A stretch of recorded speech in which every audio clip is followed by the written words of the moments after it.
You're listening to Rock at Night. Are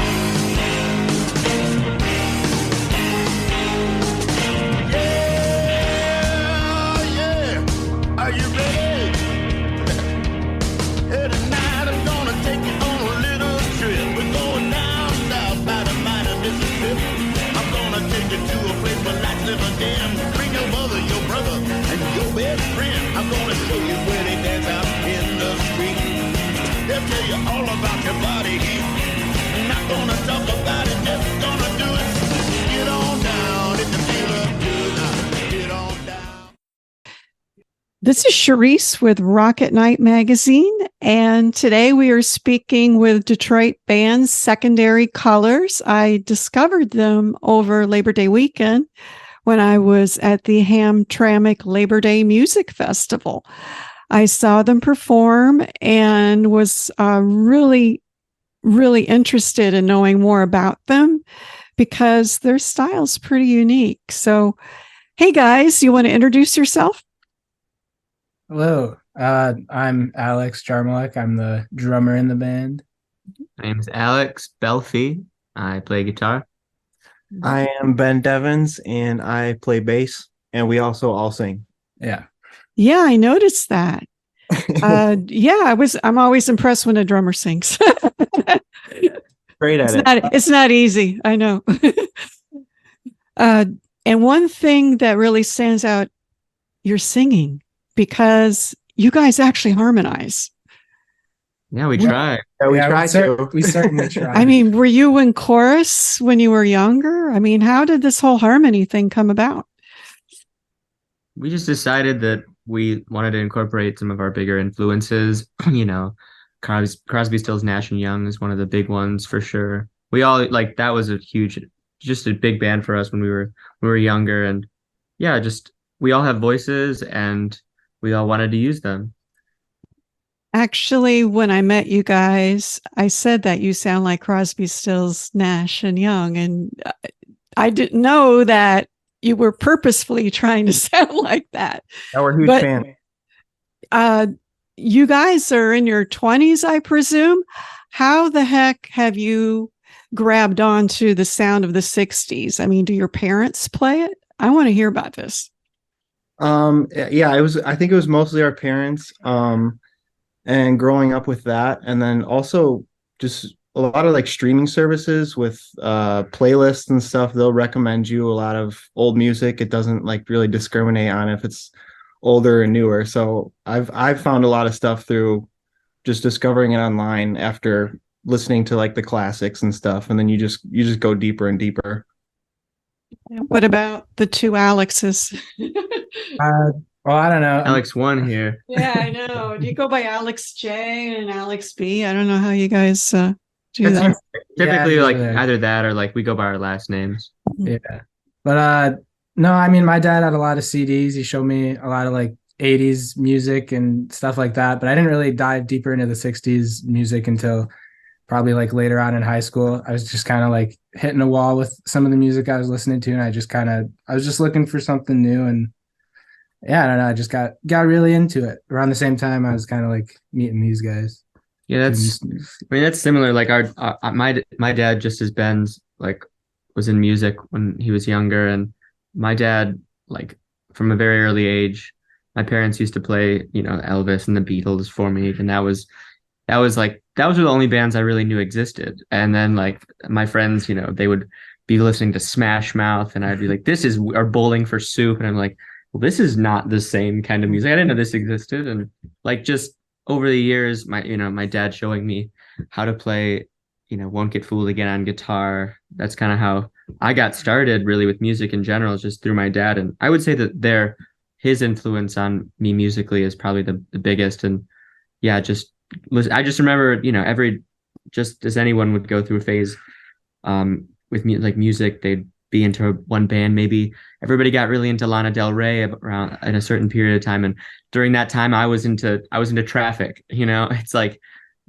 take whatever the zeitgeist is at the time. I was listening to things 20, 25 years prior, 30 years prior, not because I wanted to be cool, but just because my I wasn't, but I just yeah, I that was just all I wanted to listen to. Does your dad play music? Not anymore, but he's I mean, he was the one that like wanted me to start, and I still use his guitar, his acoustic guitar, and yeah, he's very supportive. Ben plays music. Yeah, my dad is in my dad's played in like a lot of blues bands around Detroit. He's a singer. So I guess that's a big part of where I get it from. I've been just dragged around to all my dad's shows. So I've been watching like live music ever since I was a kid, and got some singing talent from him. So that's nice. Now, you mentioned Lana Del Rey and I guess music, contemporary music. I figured most people in their 20s listen to, I don't know, urban type hip hop, maybe alt rock. That's why it is really unusual that you have an affinity for the 60s. When you play out at clubs, what is the audience's reaction to your music? Usually I mean, at least in my experience, we always get like comparisons to like either the Beatles or pretty much I hear a lot of the Beatles or like the Beach Boys. I think it just has a lot to do with the harmonies, but there's a lot of like we meet a lot of older fans, I guess, who are saying like, oh, like I haven't seen a lot of bands playing like music like this, or like it reminds me of like what I used to listen to. And it is like I just think it's cool. I think it's like has some appeal to, I mean, I'd like to think it has some appeal to everyone. I guess, it's all subjective, but usually it's just kind of like bringing it back to like, oh, it reminds me of like something from that era to an extent, usually with most people.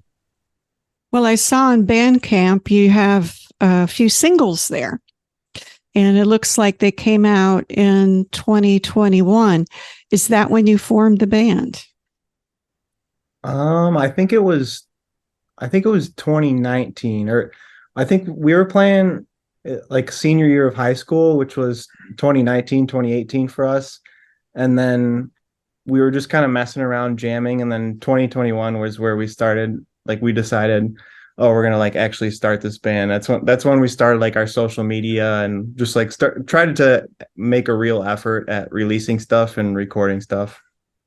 I asked because a lot of people during COVID formed bands. I mean, right after COVID, 2021, bam. That's why I wondered if you had formed it during COVID. That actually inhibited our growth in a sense, just because we started playing out. Yeah. Oh yeah. And then that happened. And so it was both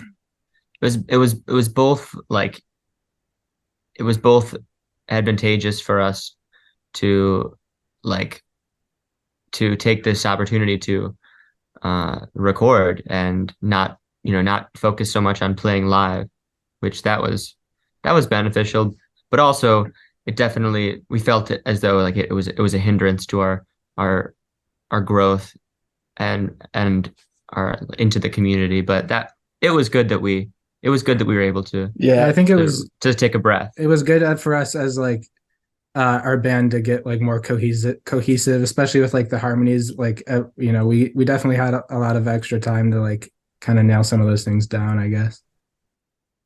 Do you guys sing a cappella? Is that how you practice your harmonies? We probably should, but we usually just sing. We're actually in the place we rehearse right now, and we got mics and stuff and speakers, PA. So we just play the songs with it, and we just rehearse it like we do it live. I listened to some of your songs, and here's my description. You're look good, feel good, very 60s Brit rock. I'm sure you listen to a lot of Brit rock. Yeah. Oh yeah, the majority. Yeah, that's the. What are some bands that you like? Moody Blues, Wings, Dave Clark 5. Are they a British band? Pretty sure they are. Yeah, they're British. Yeah, Dave Clark 5. The Who. The Who, the Kinks. The Kinks are huge. The Pretty Things. Love the Kinks. What's the Faces? The Small Faces. Humble Pie. You could go off. Yeah. You could go the Yardbirds. Yardbirds. It goes you know, Cliff Richards and the Shadows. Obviously the Beatles, the Stones. Yeah, I'm sure I'm missing some that I'm gonna regret not mentioning right now, but Well, I'm going to mention one, the Zombies. I think oh yeah, that's my the one. Those are like our we love the Zombies. That's That was like that's my favorite band. So. well, because you have a Mellotron in your song Blinding Glare. Oh, we Let's do. talk about that Mellotron and the Zombies. It's great. I honestly forgot we had that in there. Mellotron is a big part of the sound too, and like some of our upcoming tracks are I don't know, do they have Mellotron on them? No, we're going. Oh yeah, well There's that's a ham. in like our I don't know, like speaking for myself, like in my solo stuff, and the same with them, like we all make demos on our own, and then come together, and that's and then practice and learn the song that the other person wrote or co-write. We kind of finish them off together, co-write them, and a lot of times, you know, they'll be done or semi-formed on Logic or Reaper or Pro Tools, and often like in my demos I'll put Mellotron in when it calls for it. But yeah, that's definitely a big sound, that's like that texture really does evoke that period so well. Yeah. I think the Zombies, aren't they supposed to be at the Royal Oak Theater this month? Yeah, they're actually still like pretty good, which you know which is kind of cool. It's not often you find a band that's still trucking that they can still actually like pump out their tunes. Are they all together too? I think Chris White is gone. He was the original bass player, or is it Chris Dreja or Oh, White. White? Yeah, Yeah, he has a beautiful voice too. yeah. Oh I've yeah. seen him. And then I think that Rod Argent, I think he's definitely in it, and so is Colin Blunstone. He plays the organ. Yeah. I don't know if the original drummer is there anymore. I think the bass player and the drummer have been. Somebody just passed away. It might have been the drummer because I don't think Rod Argent or Colin those guys are definitely still around. Maybe the guitarist. Whenever they come to Florida, I see them. I mean, cool. always I see them. And if you have the opportunity to see them in Royal Oak, I strongly suggest it. Oh yeah. Yeah. I mean that album's so good, and even their new one. I was surprised. Like there was some stuff off it that I was like, this is pretty cool actually. Like that is really really refreshing when you see a band that they held on to what made them appealing and what you know kind of spoke to you. Yeah, and their first records. I mean, and after Odyssey and Oracle, like that's crazy. They just blew up, and then didn't Rod what was the solo project that Rod Argent went on to? He did that song "Hold Your Head Up," and his band was called Argent. Yeah, that was it. I can't believe it. It's just Argent. And that song, Hold Your Head Up, people always think he's saying, whoa, hold your head up, whoa. As he's saying, hold your head up, woman. Oh, wow. Woman. And the thing is, you know, I don't know if it's the accent or what. And whenever you see the Zombies in concert, they always tell you that because they're trying to correct everybody. Wrong. Yeah. Hold your head up, woman. Correct the record. Cool. Which is interesting. So, yeah, they're one of my all-time favorite bands. Odyssey and the Oracle, love it. And that's why when I saw the Mellotron, I thought, whoa. Now, your songs speak to you. You have a real jaunty kind of piano in there. It's kind of a 50s sound. Yeah. How did that song come about? I was listening to a lot of Peggy Lee at the time. Patsy Cline. Patsy Cline. Mostly Peggy Lee, though. Like, Patsy Cline was a little bit more country western, but it was just like, I don't know what that genre is. It's not doo-wop, but it's like early 60s, like kind of ballady, like waltzy kind of thing. Kind of like I don't know, like a lot of the songs from the Brill Building, you know, with a lot of the Phil Spector kind of that era, those people like that New York sound. That's what I was kind of going for, and yeah, I love that stuff, and I wanted to make a song like that. And I don't play piano very well, and our piano is pretty out of tune, but it kind of lent itself well to the song. Yeah. I liked it. Now, being from Detroit, obviously you're in Motown. Are any songs in the future going to have kind of an R&B feel, you think? I don't know about on this one. I Maybe think the not. next one. There's some Probably, maybe. probably. I mean, we definitely hints love of it. our Motown. Yeah. Got some. I've got some ideas. I don't know. You got. I've got. That's But probably not on the next one, but like not the first, not the next full length, but after that one, the second full length probably will have some, just because I feel like a lot of our influences are less like, a lot of bands will do kind of a period songs. That Chris Sanchez guy, you familiar with him? He's huge right now. He does like a lot of that kind of 50s Roy Orbison sound, but like with a modern voice, like somebody who is probably would have won The Voice, the last 10 years, and that kind of stuff. Like we kind of we do like little bits and pieces of that and put it in our songs. Yeah, it's not super intentional. I think yeah, it just kind of creeps in, Yeah. So if it could happen. Yeah, it could happen. We'll see. Maybe we should. We should get really intentional. Yeah. Let's talk about your outfits. Uh-oh. They basically, the band wears secondary colors, right? I mean, you're wearing jumpsuits that are pastel colors that are secondary. How did that come about? Well, it was actually Alex Belfie's idea of us to do it, and I was really scared about doing it. I was anxious about going up on stage, and I think it was our first show. We got them done. It was like kind of a rush to do it. We got them done like a week before, and then we went up, and I remember I really liked it when we were on stage, because when you're all wearing the suits together, it feels like you're more of a unit and you're kind of like wearing your uniform. So there's cohesion, like the Hives. They wear everything. Yeah. It felt like at least for me, I was like, once we put the suit on and we were all like together with the suits on, it was like a whole different mindset.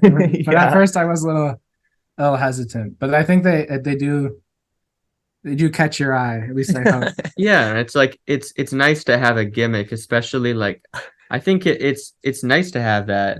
It's something that when you're a band starting out, and maybe I don't know, I feel like it's important to have things that are what could attract. Well, yeah, like at the very least, someone will be like, "Yeah, that band that was like wearing those suits," or yeah, they could have done better, but they look cool. Yeah. I actually commend you on it, because that makes you look different. You're recognizable. If I see you on stage, I know, oh, that's secondary colors. That's true. And, yeah, you look different from everybody at the festival. Yeah, that's very true. That's fair. It is. It's definitely an attempt to stand out, but also to have fun. And we try to incorporate them into different outfits. We have like a workout outfit for the summertime. Yeah. And that's what's fun, is it's an expanding concept. It's not just, it doesn't have to be just the jumpsuits. We have like we have kind of like a mod one. And we mostly wear the jumpsuits. Mostly wear the jump. Those are the most recognizable. But in the future, it'd be cool to like have just a bunch of like maybe like suits, Well, I know this. or just You said wacky in stuff. your future he wants everything in his home to be. Greta Van Fleet wears those flamboyant jumpsuits. Yeah, that'd be cool. That'd be awesome. That'd be cool, like to wear Fringy or sequiny. Yeah, that'd be great. Just something that's like obnoxious and that's just, I don't know, because Very loud. it's fun, people always say that. They're always like, oh, that's so cool, and if as long as at least they'll remember us because of that, and then they'll be like, they'll remember, oh, that band, and then like, oh, they put out a new record. Oh, that's great. Let's see if they got better.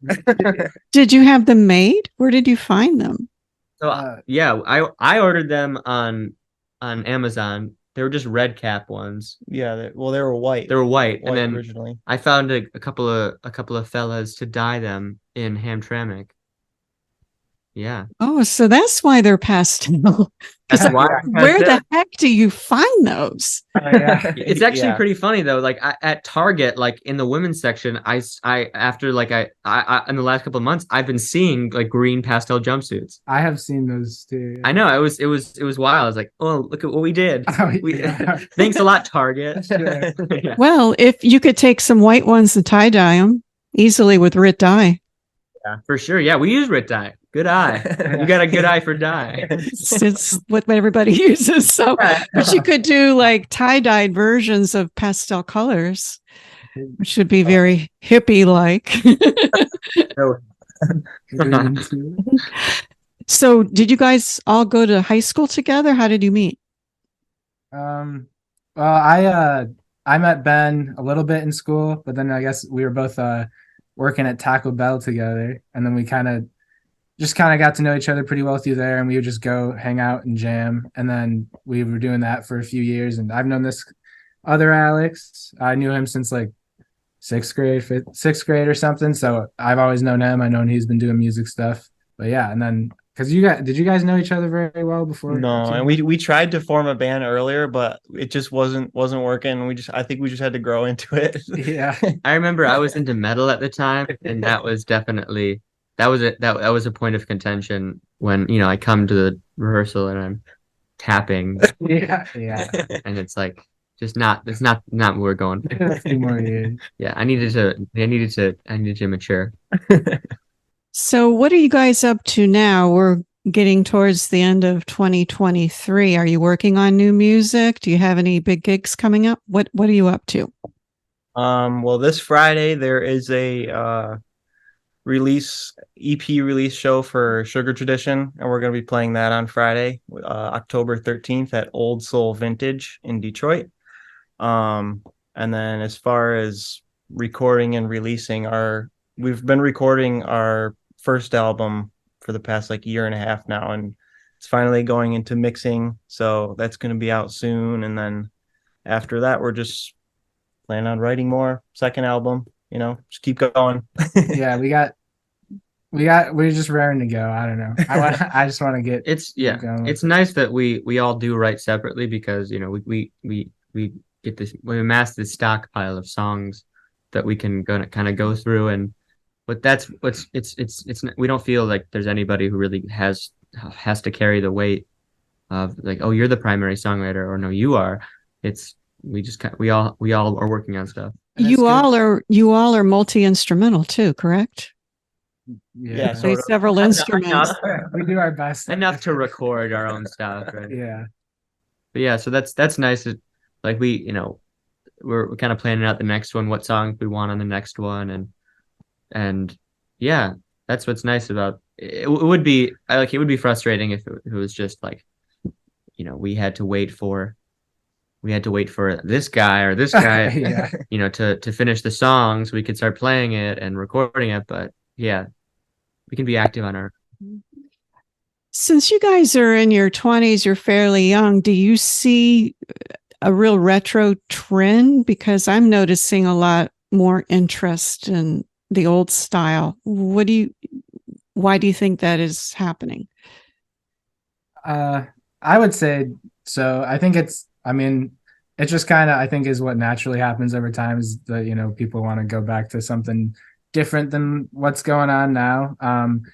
And I think, like, specifically, like, musically, I think there's just kind of been like a revival of like kind of Psychedelic, yeah, sounds. kind of moving like the indie psych and kind of all that Yeah. is kind of, I don't know, there's just definitely an audience for it, and then it's just like a style of music that I think will always be appealing, and there's always, you know, new ears listening. So Yeah, I really think I might be wrong on this, but I think Tame Impala, like coming out in the early 2010s, was like started a lot of the like psychedelic revival, 60s psychedelic, because he kind of had like a really retro sound with like the way he recorded and stuff, and I think that influenced a lot of people in like the late 2010s and now into the 2020s. There's a lot of people that are influenced by that, and also old music. So And yeah, he there got definitely so is a, pop- he yeah, got so popular. there too. definitely is a revival. Yeah. I've noticed there's a lot of psychedelic festivals too. And it seems I saw the Black Angels in Detroit last they're year, great. and my God, they blew me away. Yeah. Yep. Yeah. They're from Austin.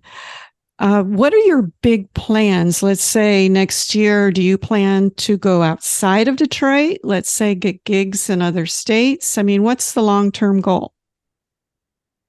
I don't know. I mean, having playing music outside of the state, that's nice, but I think that we just want to keep making music and trying to reach more people and grow a following and just kind of keep doing what we're doing. I guess for me, I think it's like that's something we would like to do, but I guess between like our school and like work at the time at the moment, like kind of organizing something, at least ourselves and like financing all that would be a lot at the moment. But we're definitely like eager to, I mean, keep making music and then hopefully at some Yeah. point get going outside of Michigan, Yeah, outside of Detroit. we could like, do a DIY tour and put it together. Like we have the ability and, but I don't know, It's a lot of work though. it's a lot of work and it's not like it's profitable in a sense, and it's profitable. It's hard to measure that exactly, like what is the profit, getting more follows or getting more listeners or getting money. It's exposure. It's all a weird thing. And the people that I've known who've done that, the DIY thing, they've had a good experience and it's been, they've gotten some more marginal success out of that. But I mean, it hasn't like, broke them into a huge wider audience. And it's not that it couldn't. I don't know. I think that it would be, going on a weekend run is cool, but definitely the internet Yeah. is the best way to tour. Yeah. So you all are studying right now in college? I'm graduated. They're still in college for music production. Yeah. Oh, so you were all studying music related. They were doing music production. I'm actually I went to school for product development, something completely unrelated. And now I have a job doing mechanical design. So I sit at a desk during the day and then at night I'm a rock and roller. That might be the smart thing to do. Yeah, it definitely was. It was definitely the most fiscally responsible thing to do. Not that not that our path wasn't. It's just more of a portfolio career than his. He gets to go to one place and make up the money. We have to go to multiple. Yeah. I have a good friend up there in a blues band, and he has a degree in accounting. And that's basically what he does during the day. Plus, it comes in handy, And that's the thing. A lot of people play music as an extension of their creativity. Others try to do it to make a living. It's not easy, but it looks like you guys have a lot of gigs around Detroit. You've been playing a lot. Yeah. We've been trying. Yeah. And Yeah. it's funny too because like we usually don't set these up. People kind of ask us to be on their bill and we're just like, yeah, sure, we'll play it. And we're really lucky that people like our music enough for them to ask us to be on their bill, because Yeah.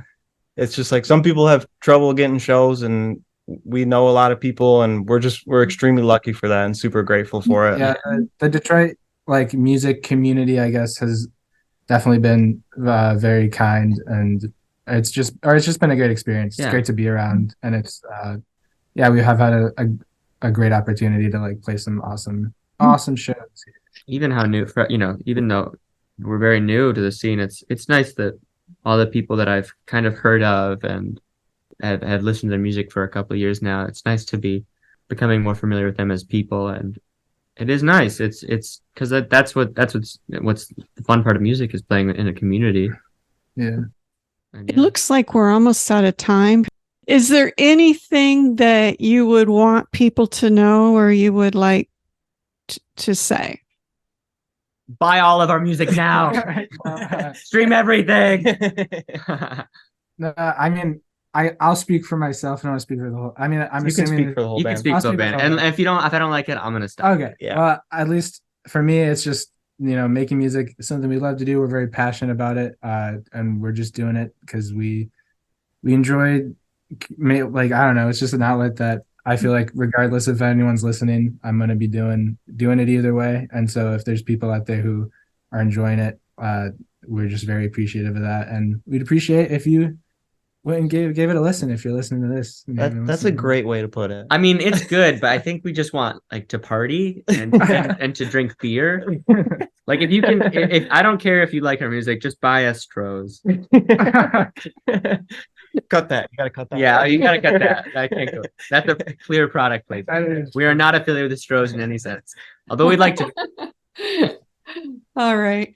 Well, thank you guys for coming on Rocket Night. Here is Secondary Colors with Blinding Glare.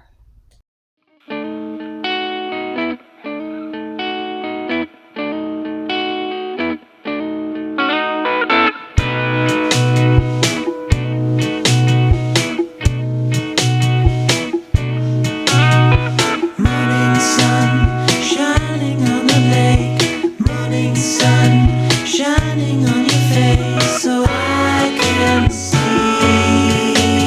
that you love me. Leaves on the trees politely send the rays of the sun back into the space, so I will do the same to you. The morning sun is the brightest sun. You could see it highlight your love.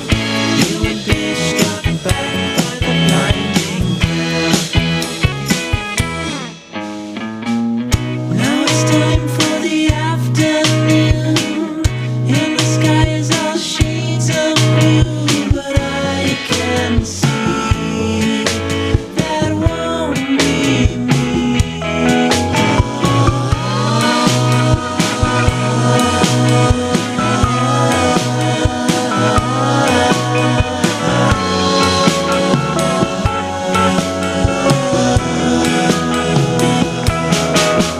Morning sun is the warmest sun.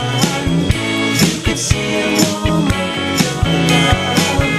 You would be struck back by the blinding glare.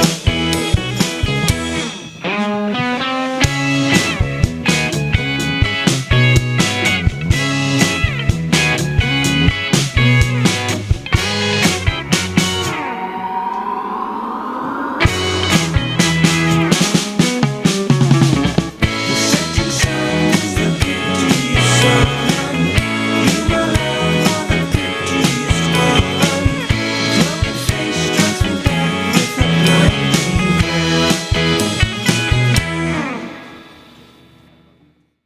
Here is Secondary Colors with Look Good, Feel Good. I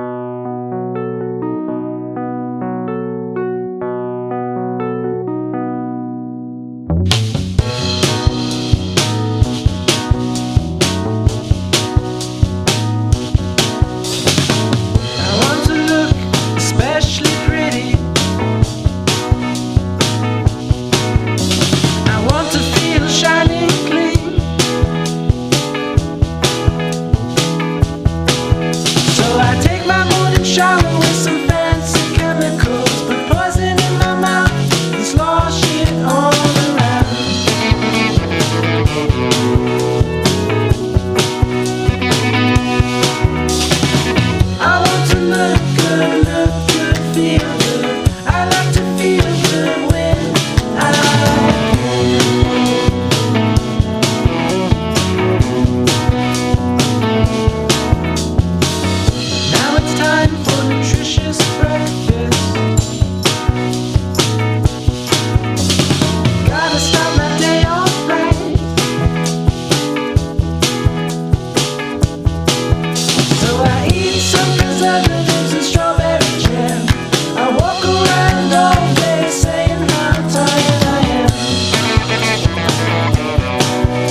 You're listening to Rock at Night. The introductory song, Get On Down, is from blues artist Billy Bass Alford. Look for his music at ReverbNation.com.